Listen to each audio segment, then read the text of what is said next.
Good morning, everybody. Good to see you here this morning. What a beautiful day. Spring has almost sprung, yes? Who's ready for spring? Who's ready for some sunshine and some warm weather and long days? Yes, won't that be awesome? You start to feel more alive, don't you? A little more energized. It's been a pretty tough winter. We're almost there. Hey, if you have your Bibles, open them up to Exodus chapter 5.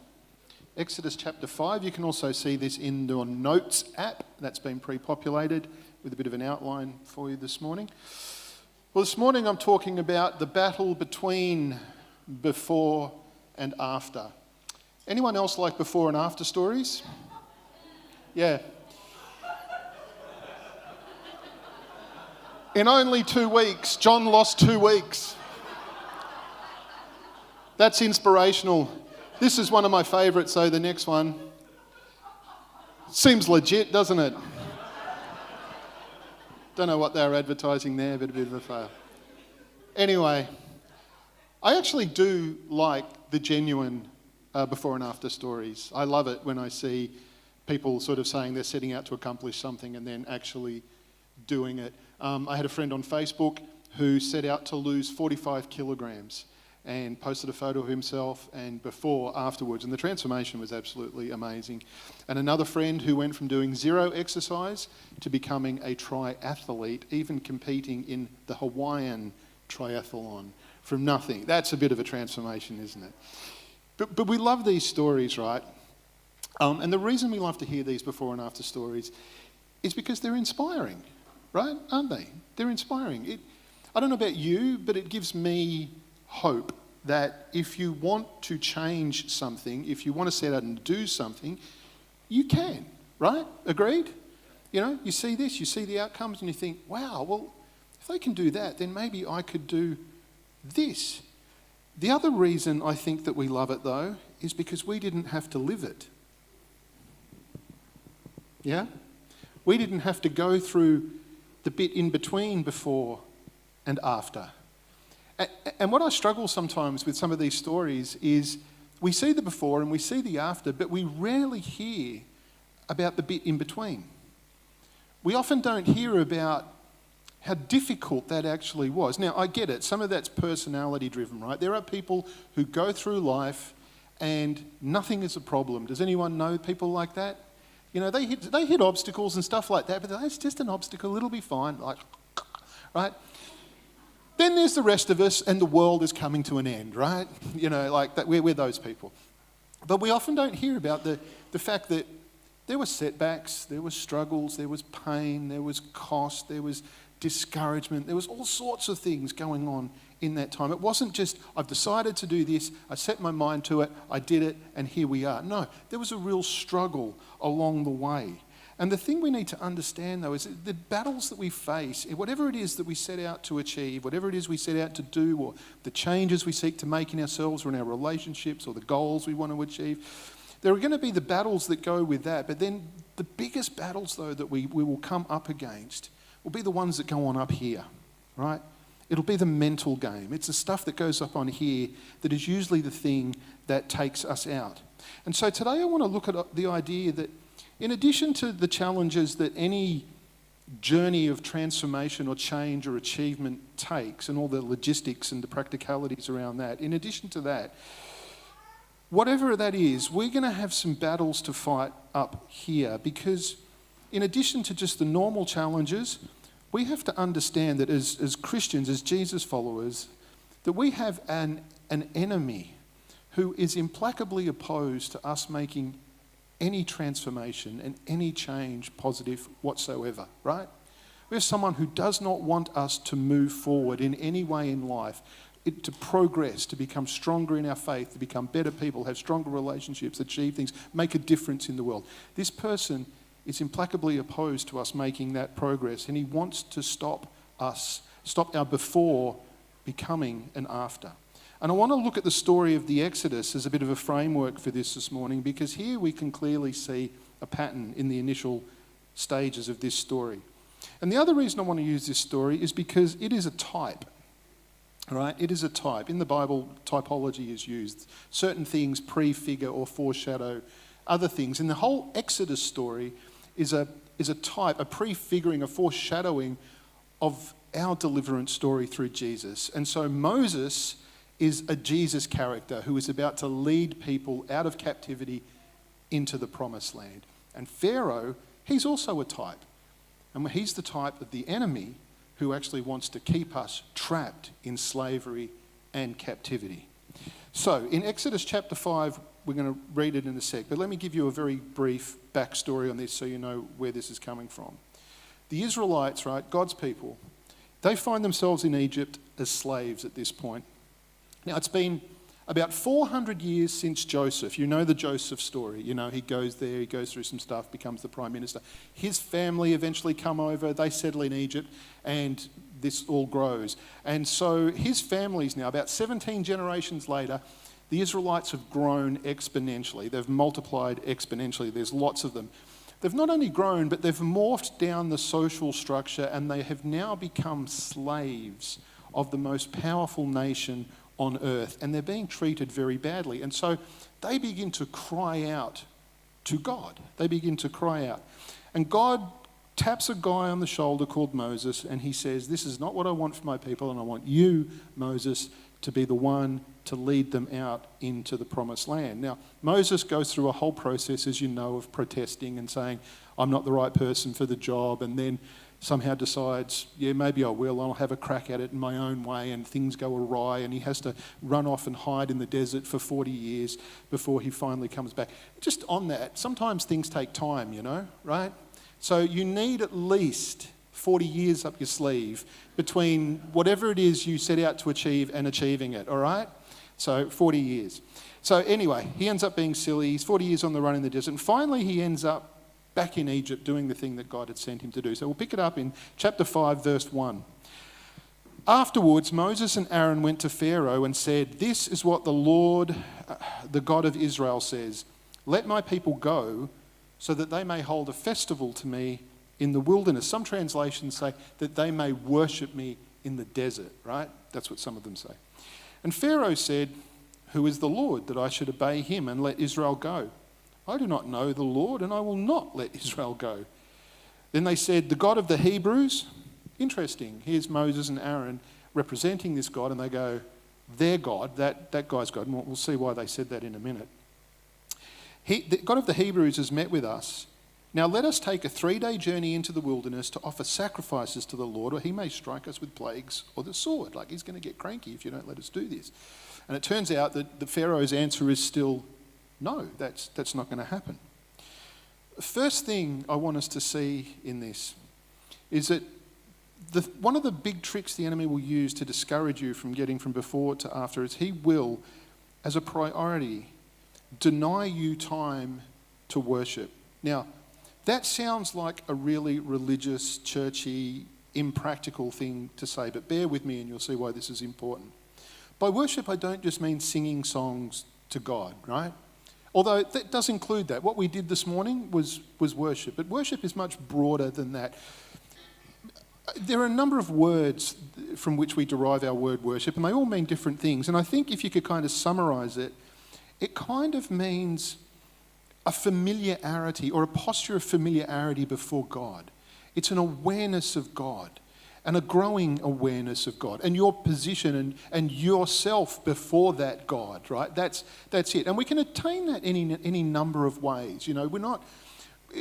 sometimes we get a little bit prescriptive in church and we kind of tell people this is how you worship or this is how you grow in your faith. And again, I think personalities are involved in that. I remember like Tom's dad, Rick, who was a senior pastor here. I remember years and years ago when I heard Rick used to go up to a monastery for retreats. And I thought, well, I want to be a bit like Rick, so I'm going to go to a monastery for retreats. I was pulling my hair out within 15 minutes, right? Because I cannot sit still, right? But Rick would be like, oh, I spent 3 days on a silent retreat. I'm like, I spent 15 minutes throwing rocks at ants, and then I was ready to go home, right? That's right. So it's different for all of us, okay? You might find worship for you, it could be singing in church, although I've met people who go, that kind of don't really relate to that part of things. But it might be out in the bush. It might be bushwalking. It might be sitting in silence. It might be listening to a message or listening to worship in your car or just sitting there reading your Bible. It doesn't matter. The issue about worship is just having a posture before God where you are aware of him and your place before him and who he actually is. Allowing that to really soak into you and to permeate you. All right? But did you ever wonder why the first thing that God says to Moses to tell Pharaoh is, let us go so that we can go and hold a festival, that we can all, as a people, go and worship God in the desert? I am, in addition to finding it difficult to sit still, this is confession day, I'm a pragmatist, right? I'm a task-oriented, action-oriented person. So for me, if the idea is that we're getting delivered from our slavery and we're being taken into the promised land, which is only about a 10-day walk from where we are, why don't we just go there?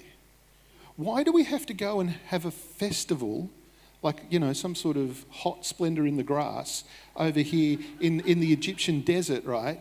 When we could just go there. Why do we have to do that? Well, this is why Moses was given the job and not Adrian. Because I think it would end, this story would be like, oh, I got a better idea, God. Why don't we just go there? And then it'll be, who's the next leader? Because that guy's out of here. But God tells them that the first order of march is go and worship me in the desert. Well, why? Well, let's be clear. It's not for his benefit. It's not to stroke his ego. God is not saying, you know what? These guys haven't worshipped me for 400 years and I really need some love right now, okay? That's not what is going on. God is saying the worship is for their benefit. It just as worship is for our benefit as well. Yes, it's directed towards God and it's ascribed to God, but we're the ones that ultimately benefit from that, That's why Paul says in Colossians and that, speak to yourselves in psalms and hymns and spiritual songs, and speak to one another in psalms and hymns and spiritual songs. Because it reminds us again of who God is. It familiarises us with this God. It makes us aware of this God that is about to instigate something in our lives. And they are about to do something that's never been done before. They're about to go into a completely uncertain future under the leadership of some guy that they don't really know, at the instigation of a God they actually know very, very, very, very little about. And they're going to have to trade certainty for uncertainty and risk everything in the process. And if you're going to do that, if you're going to tell the most powerful man on the face of the earth, we're leaving, right? You're going to want to know that the God who set those wheels into motion is able to do what he has said he was going to do and keep you in the process, right? You're going to want to know that that is possible. And the reality is they actually really didn't. We forget that. We read back certain things into these stories and we forget that there's been 400 years since Joseph and his family came to Egypt with their knowledge or even their scant knowledge of who this God was, and that's been kind of diluted and lost in those 400 years. And so these people, they're not thinking like we think. They're not like thinking we think they should think. They are not aware really of who this God is, this Yahweh is. And that's why when they eventually get in their deliverance stage and they actually leave and Moses goes up the mountain and Aaron is left in charge of the children, they say to Aaron, where's this Yahweh? Give us something tangible. And Aaron melts down all the gold jewelry and he makes a golden calf. And then he literally says, hey, behold, this is your God, Yahweh. And we look at that and we think, what a bizarre thing to do. Surely they knew that wasn't Yahweh. No, we forget. They've grown up in a culture where gods were depicted by statues, cats and winged creatures and all sorts of things. So it made perfect sense for us to comprehend this God. You've got to give us something we can get our minds around. And so I'll make a golden calf. There, here's Yahweh, right? Don't be too harsh on them. We look at that and we go, how could they do that? Sometimes we're guilty of recreating God in our own image too. We are. Sometimes we do that. You know how we do that? With our expectations and with our assumptions. We create a God and we think, this is what he's like, this is what he looks like. And when he doesn't behave like that, we get disappointed in him. Well, that's our bad, okay? So this is why God brings them out into the desert, because the first order of worship is let them remind themselves of who I am. Get to know me. Let them have an encounter with me as well. But it was new to Moses as well. Don't forget, he grew up as an Egyptian in the Egyptian court. He didn't grow up as a good little Jewish boy going to synagogue. He grew up as an Egyptian in the Egyptian court. So he had to have his own personal encounter with God. And that happened when he was on the backside of the desert in those 40 years. Remember, he encounters a burning bush. And this is where he gets his marching orders. And God says to him, go and tell Pharaoh to let my people go. And Moses is like, okay, cool, but who shall I say has sent me? And again, we think, isn't that self-evident, Moses? It's God, the guy you're supposed to be about. But we forget he hasn't been about this God. So who shall I say has sent me? His answer to that is, tell him, I am has sent you. And you're like, yeah, helpful, right? I am. What on earth does that mean? Well, when you look into that, it's a very, very powerful thing. It's a pact. It means I'm the God who is present. I'm the God who is active. I'm the God who is for you, right? So it's a power-packed word. So he's like, okay, I'll go and tell him God has sent me. Okay, so this is why as a first priority we had to do this. And here's why, right? To take hold of the promises of God, you first have to know the God who makes the promises, right? To take hold of the promises of God, you've got to first know the God who makes the promises, right? That's how it works. Promises in and of themselves, whether we're talking about promises of God or promises of people, don't mean a thing. The power of a promise is in the one making it, right? It's in their ability to deliver and their reliability, their trustworthiness to do as they say, right? So you can make promises all day long, but if you can't back that up or you don't back that up, that promise is worthless, yes?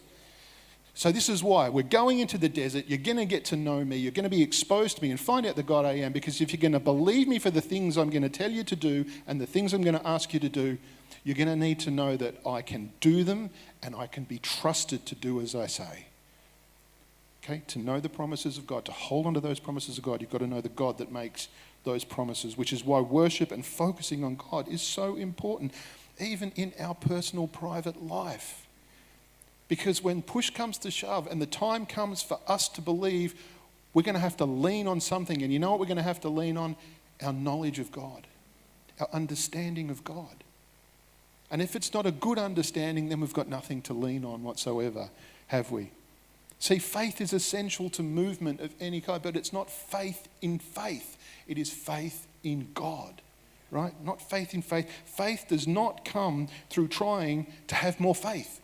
Like somehow we can work it up. Like if I just believe more, if I just believe more. No. Faith comes from knowing God. And the more you know God, guess what? The more faith you will have. There is a direct correlation. So we don't try and work up faith through our own sweat and energy. We do it by spending time somehow in a way that works for us in the presence of God, where we can get an awareness of him and who he is and what he is like, and to understand him. From that point on, we can trust him. So the enemy will first try to deny us time to worship. Secondly, he will distract us from the truth. You know it's a biblical message when it's alliterated, right? Okay? He'll try and distract us from the truth. In chapter 5, verse 4, but the king of Egypt said, Moses and Aaron, why are you taking the people away from their labour? Get back to work. Then Pharaoh said, look, the people of the land are more numerous and you are stopping them from working. You know, one of the most difficult battles we can face is keeping alive the belief that things can be different when everything around you remains unchanged.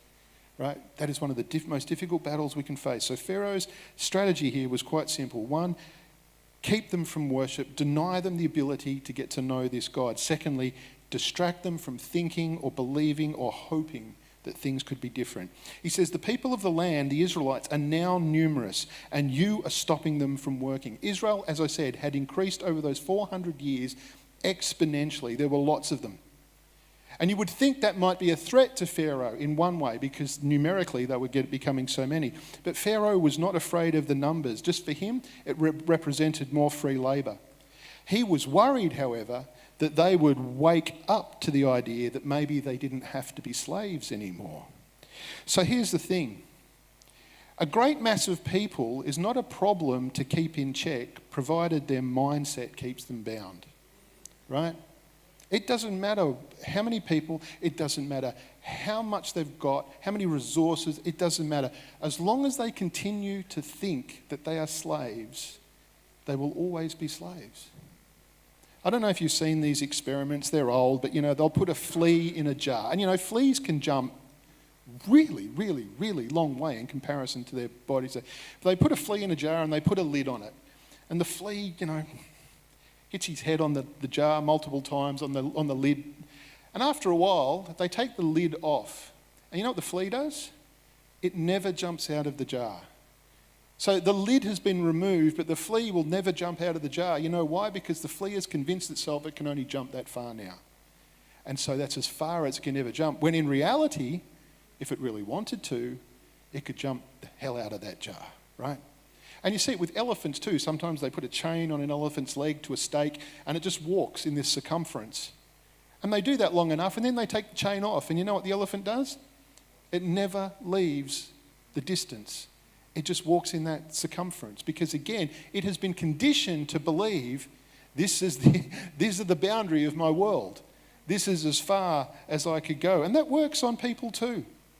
The best way that Pharaoh could keep these people slaves was not by force, it was simply by making sure he kept them behaving like slaves, living like slaves, and thinking like slaves, and working like slaves.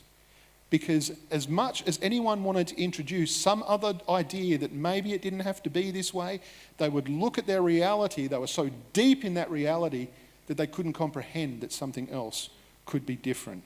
Pharaoh did not want them getting any ideas. That's why they say one of the most dangerous things in the world is an idea whose time has come. Ideas are powerful things. We might call it vision, whatever. It's that idea that we can see something beyond our reality that might make us peer over the parapet and go, let's go for that rather than settle for this. It was even Stalin who said, we don't let our people have guns. Why would we let them have ideas? Ideas are more dangerous than guns. Now, is it a sermon unless you quote Stalin? Right? I don't think so. Okay. See, there are forces in the world. Paul talks about this in Ephesians. There are principalities and powers. There are forces and systems and structures in the world that conspire to keep great masses of people from ever believing anything could be different. We see it manifested in all ways, and it's not the prerogative of any side of politics or anything like that. Everyone does it because power has a vested need and interest in keeping people where they are, right? And so this is going on. This is the stuff Paul was talking about. He wasn't just talking about demons and stuff like that. He was talking about these structural and systemic powers that keep people from thinking that their life could be different, that change could be afoot, that the world could be a different place. We see evidence of this all the time. When you get people who step up to protest against something or to try and draw attention to something going on in the world, vroom, all these powers come out to discredit and belittle that person, to get back in your box. Fortunately, there are a few brave souls who persist and eventually change does come. But initially, the response will always be to push people back and make them believe this is not going to happen. Whatever it is, it's not going to happen because we like things the way they are. Maybe you've got people in your life who serve that function for you as well, who like to keep you thinking that you can't be anything other than you are or do anything other than you've done. You know what you do with those people in your life? You put them at a safe distance and you don't go to them for counsel, right? You find people who can speak life into you and you stop listening to those people in your life. Love them, by all means, love them. Just don't listen to them, okay? Just don't listen to them. If you want to live like that, good luck. I'm going to go and listen to people who are going to speak life into me. Now, caveat, that's not sensible people who are just trying to point out some pros and cons, right? Like, no, you can't defy gravity. No, seriously, you can't defy gravity. Please step away from the ledge of the building, right? So sometimes there are people who offer you wise counsel. I'm talking about really negative people like, why would you try that? You'll never amount to anything. You can't do anything. You're getting ahead of yourself. You're getting a big head. Stay away from those people. Find people who speak life. And you can have that advice for free this morning. It wasn't included in what I wanted to talk. All right. The danger with thinking or believing that things can be different is that it might make us start thinking that maybe they could be and that we would actually start to do something about it. Which is why everything conspires to keep us distracted and busy and overwhelmed. Because if you are so caught up in that reality, you are too tired and you are too exhausted to think beyond it, because survival and just getting up the next day and putting one foot in front of the other, that becomes your goal rather than breaking free and going for something else. And this is why the enemy loves to try and beat us down with this. Because if our circumstances are no different, we'll keep believing they can never be different. Okay, let me finish with this. But the enemy doesn't only want to distract us from what could be, he also wants to discourage us from even trying. In verse 6 it says, "That same day Pharaoh gave this order to the slave drivers and the overseers in charge of the people. You are no longer to supply the people with straw for making bricks." That was something they were doing. They were giving them the straw, they were making the bricks. "Let them go and gather their own straw." So now they've got to go and get their straw in order to make their bricks. "But require them to make the same number of bricks as before. Don't reduce the quota. They are lazy. That is why they are crying out.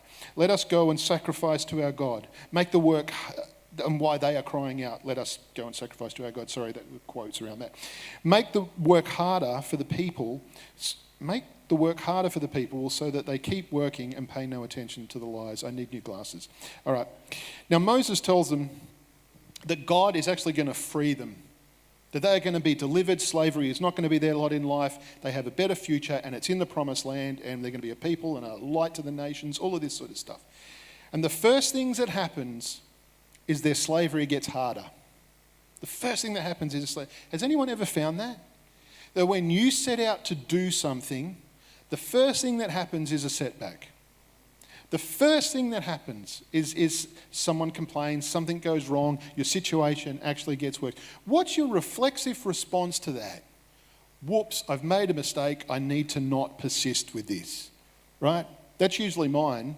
I've got the tenacity of, I don't know, an infant, all right? I'm like, something bad happens, I'm like, oh, that was a bad idea.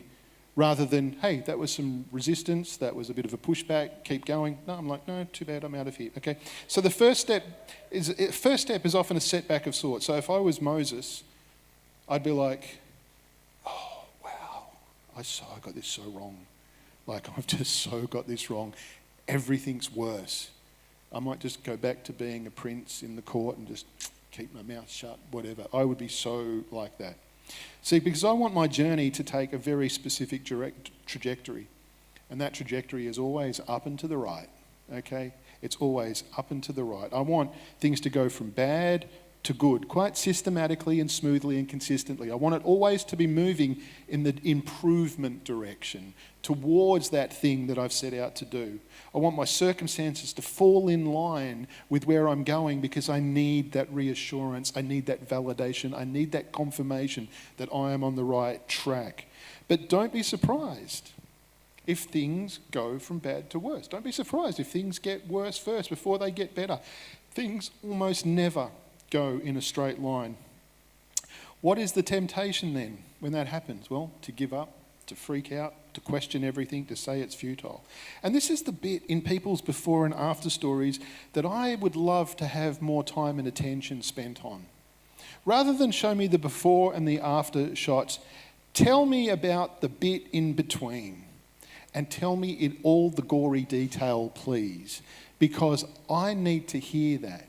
Because I've spoken to people and they've gone on and done amazing things, and you listen to them and you think like, okay, they set their mind to it, they got up, they did a X, Y, and Z, and the next thing they had these outcomes.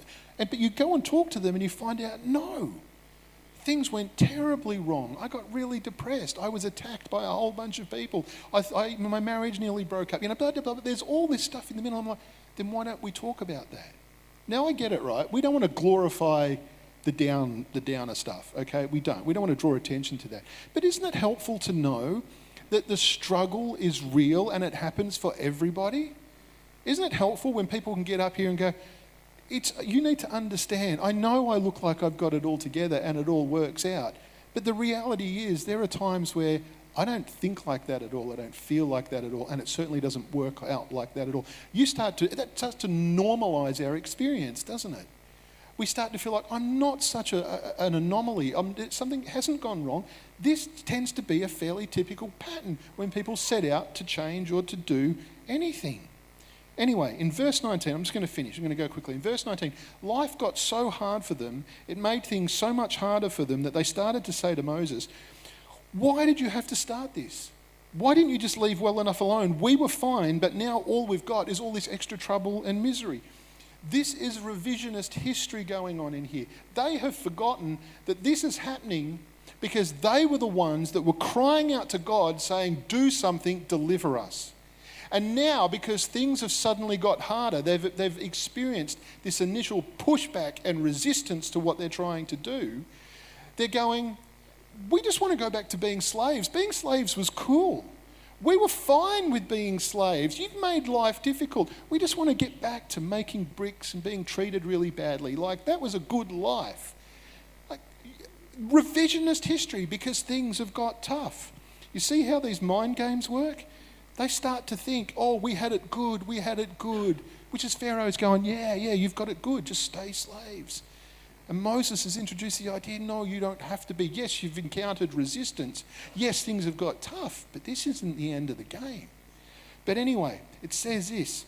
God says to Moses, go back and tell them, what I said is going to happen is going to happen. I'm paraphrasing that, but this is what God says to Moses. You go back and you tell the people, no, this is going to happen. And then it says this, Moses reported this to the Israelites, but they would not listen to him because of their discouragement and harsh labour. This is the purpose of discouragement, to stop us hearing the truth. Does anyone else know what I'm talking about there? When you get discouraged, right? When you get really discouraged and you get into a really dark place, someone can come along and they can tell you the truest thing you know, stuff that you've always known as true, that weeks ago you would have agreed was true, but because you are so discouraged now, you can't hear that truth, right?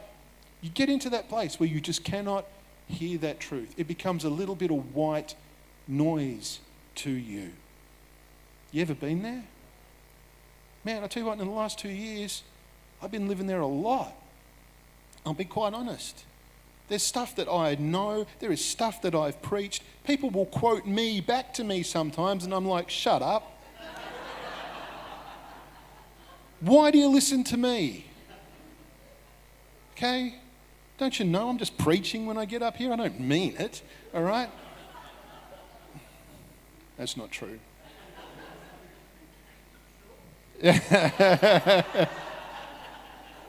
Thank you, Reese.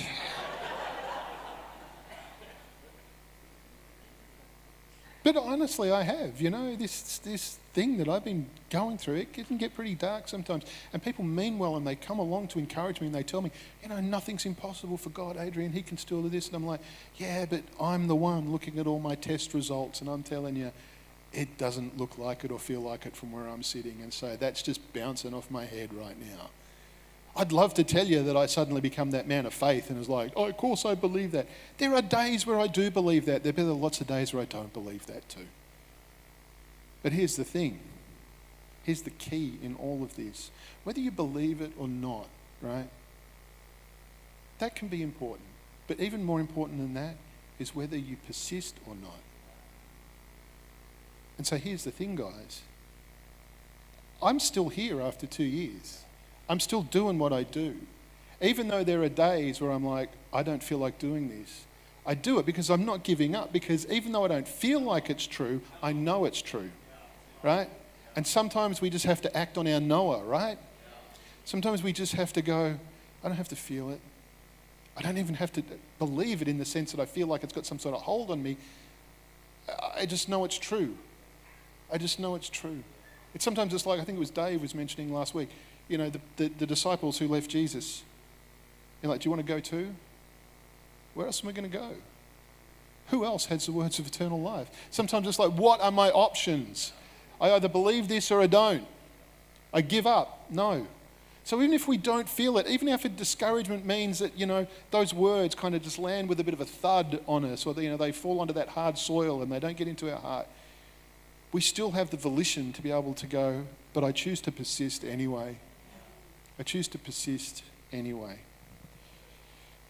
Anyway, the purpose of discouragement, just remember this, guys, the purpose of discouragement is really just to keep you from seeing and hearing the truth. See it for what it is, and wherever you can, push back against that. And I'm going to try and take some of my own advice on that. Don't quote me to me, all right? Especially not today. I'm in a really bad mood. All right. Anyway, let me finish by saying this. The bit between before and after, it's a battle. It's a battle. It's a logistical, practical challenge that we face, but it's a battle up here that we have to face in all sorts of ways. So be prepared for that. All sorts of things now will conspire to deny you time to worship and remind you of the God who has called you to this, and stop you becoming familiar with that. He will distract you from seeing a way beyond things the way they are, and will discourage you from even trying to attempt any type of change. Do not give in to it. That's why I love what Paul says when he talks about putting on the armour of God. And he says, and when you've done that, stand. And when you've done everything else, stand. That's it. If the best you can do is stand, then stand. Standing is better than running away, and it's better than falling down. So do everything you can, but in the final analysis, if the best you can do is stand, stand. It's still a victory. Amen?